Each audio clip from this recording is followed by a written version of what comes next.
राहुल गांधी की संसद सदस्यता खत्म होने के बाद आज संसद के अंदर विपक्षी दलों का जबरदस्त हंगामा देखने को मिला।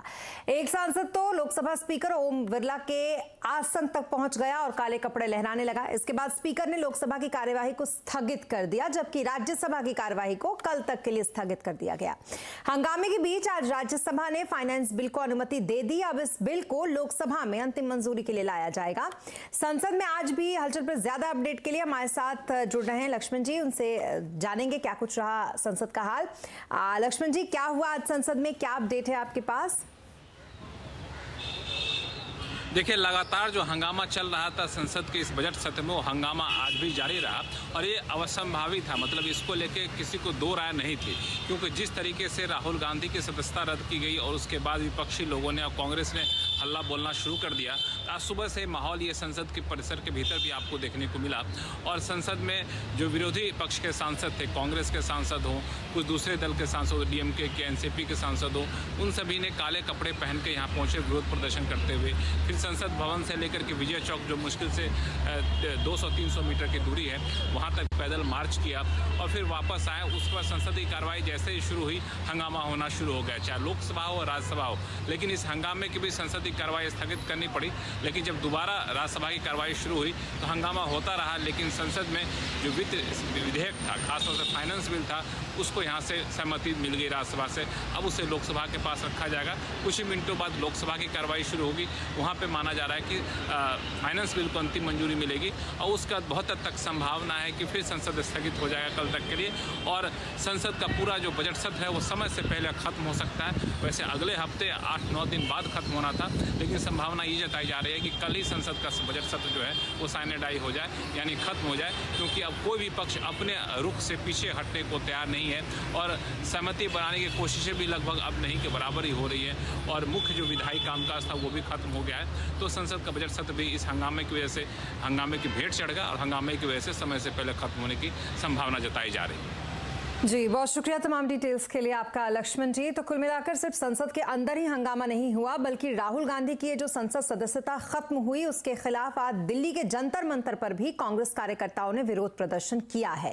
कांग्रेस कार्यकर्ताओं के प्रदर्शन के दौरान पुलिस ने बैरिकेड्स जो लगाए थे उसे तोड़ डाले। पुलिस ने कई कार्यकर्ताओं को इस बीच हिरासत में भी लिया। इससे पहले आज विपक्षी दलों ने राहुल और अदानी के मुद्दे को लेकर संसद परिसर में ब्लैक प्रोटेस्ट किया। कांग्रेस के अध्यक्ष मल्लिकार्जुन खड़गे ने संसद की जो कार्रवाई थी उसको शुरू होने से पहले विपक्षी दलों के साथ एक बैठक बुलाई थी, जिसमें टीएमसी भी शामिल हुई। कांग्रेस ने मोदी सरकार पर लोकतंत्र को खतरे का आरोप लगाया है।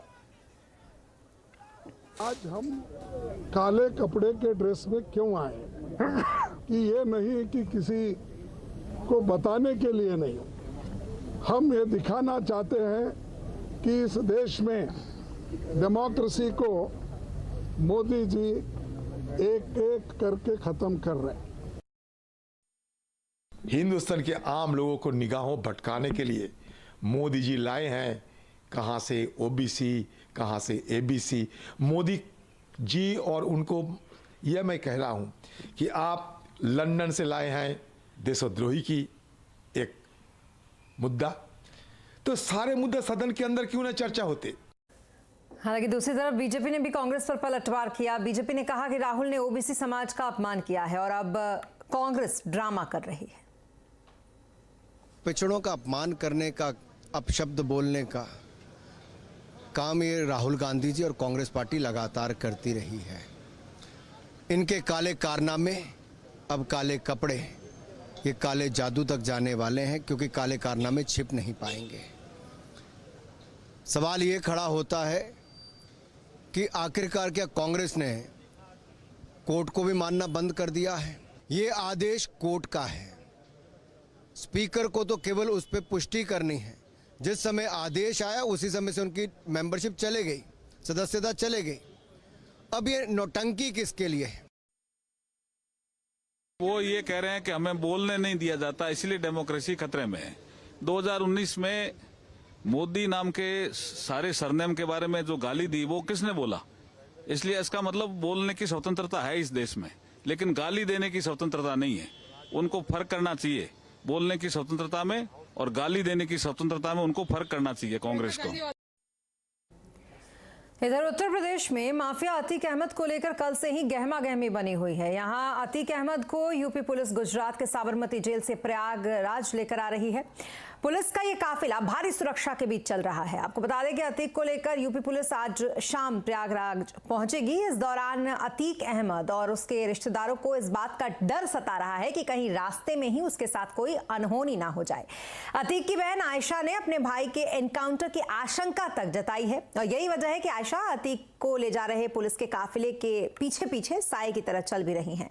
यहां आपको यह भी बता दें कि 18 घंटे के सफर में अब तक पुलिस का यह काफिला 10 बार तक रुक चुका है और अतीक को नैनी जेल ले जाया जा रहा है। सीधा चलते हमारे संवाददाता उपेंद्र द्विवेदी इस वक्त हमारे साथ बने हुए हैं, जो नैनी जेल पे ही मौजूद हैं। उपेंद्र, क्या तैयारियां हैं वहां, किस तरीके की हलचल?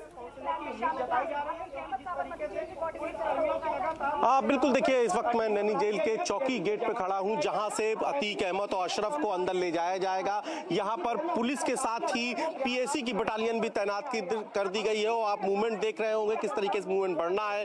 कल उसको कोर्ट में अतीक और अशरफ दोनों को 11 बजे पेश किया जाना है, क्योंकि वहीं पर यह अदालत ने आदेश किया था कि जो उमेश पाल अपहरण कांड के सारे आरोपी हैं, फैसला सुनाए जाने के वक्त सभी कटघरे में मौजूद हो। यानी कि अदालत ने प्रोडक्शन वारंट जारी किया था, जिसको तामील कराने के लिए अतीक को साबरमती जेल से तो उसके भाई अशरफ को बरेली, यूपी की बरेली जेल से यहां पर लाया जा रहा है। जो रूट है वो हिसाब से अब ये लग रहा है करीब अब 1 घंटे यानी कि 5 बजे के आसपास अतीक को यहां पर जो पुलिस है वो ले जाएगी, यहां पर ले पाएगी, क्योंकि हालांकि जो उसका भाई अशरफ है उसको आने में कुछ देर हो सकती है, लेकिन अब अतीक जो है वो प्रयागराज सीमा में कुछ देर बाद प्रवेश कर जाएगा। अभी फिलहाल जो काफिला है वो चित्रकूट में है और चित्रकूट से कुछ ही देर बाद संकलगढ़ के रास्ते प्रयागराज के सीमा में अतीक का जो पूरा काफिला है वो प्रवेश कर जाएगा। करीब जो है यहाँ से जो आईपीएस है अभिषेक भारती, उनके नेतृत्व में 40 सदस्यीय दल है,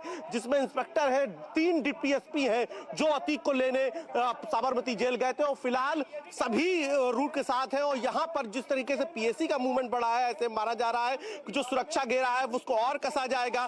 कल जैसा मैंने बताया 11 बजे अतीक को अदालत में पेश किया जाएगा। ये प्रोडक्शन वारंट था जिसे तामील कराने के लिए साबरमती जेल गई थी पुलिस, और अब फिलहाल दोनों को, चाहे वो बरेली से अशरफ को लाने की बात हो या साबरमती जेल से खुद अतीक को लाने की बात हो, दोनों ही अब रास्ते में हैं। और पहले अतीक जो है यहाँ पहुंचेगा, चूंकि अब अतीक बेहद करीब रह गया है और कुछ ही देर में प्रयागराज की सीमा में प्रवेश कर जाएगा, और जबकि जो अशरफ है उसको कुछ देर लग सकती है। तो करीब 1 घंटे का वक्त बताया जा रहा है। 5 से 5:15 के बीच में अतीक को यहाँ पे लाया जाएगा। जगह जगह करीब एक मोटे तौर पर देखें तो करीब पूरे रूट में साबरमती से लेकर अब तक जो चित्रकूट में है, और अब कुछ देर बाद जब प्रयागराज की सीमा में दाखिल होगा काफिला, तो उसमें करीब 10 के बार काफिला रुक चुका है, वो अलग अलग वजहों से।